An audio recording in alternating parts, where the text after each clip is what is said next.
Hola, hola, hola, hola, hola, hola. Desde Aragón Musical te aconsejamos 7 libros firmados por músicos aragoneses para leer durante este caluroso verano. Puedes consultarlos ya tecleando aragonmusical.com.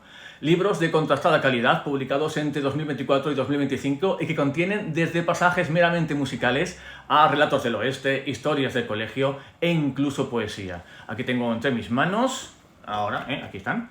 Tan solo 2 de ellos, uno que habla de los últimos años del gran Maurice Bernard, contado por su inseparable Jaime González, y otro que ha servido de catálogo de la exposición de 40 años de la primera muestra de Pop Rollo Torrollos, sin duda historia viva de la música aragonesa, dirigido por Gonzalo de la Figuera, por el icónico, Gonzalo de la Figuera, junto a los emblemáticos Luis Linacero y Perdidos en los 80 Producciones.